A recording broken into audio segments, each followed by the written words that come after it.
And Fox 9 is getting a rare behind-the-scenes look at the training that goes into moving COVID patients by air ambulance. North Memorial Health reports the number of patient transfers between hospitals in Minnesota and Wisconsin is on the rise as ICU beds fill up across the region. Paul Bloom has more from North Memorial's high-tech simulation center.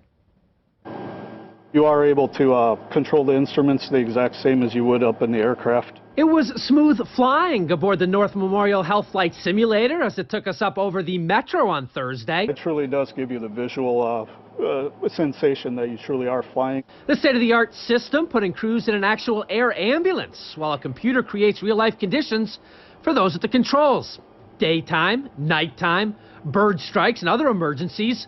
All sorts of potential scenarios that will better prepare pilots the next time they take off. They get more muscle memory. North Memorial has been using the technology for about a year now, but this is the first time showing it off to the public. Very positive. It's been very positive. Again, it gives them an opportunity to practice in situations they normally couldn't. In addition to the flight simulator, North Memorial's clinical care team has created a full hands-on training center here in the bowels of its flagship hospital in Robbinsdale.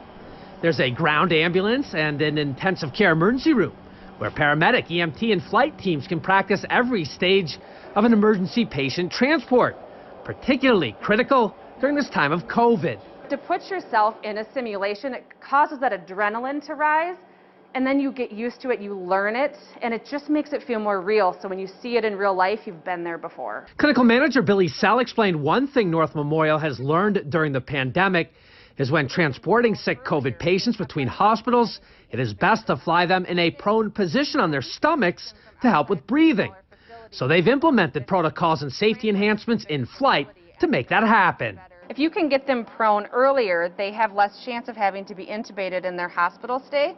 And so we can take them from outside in smaller facilities in a prone position, transport them to a bigger facility, and then they tend to do better in the long run. Sell and her team report a spike in air transport runs in recent months because of crowded hospitals and a shortage of ICU beds.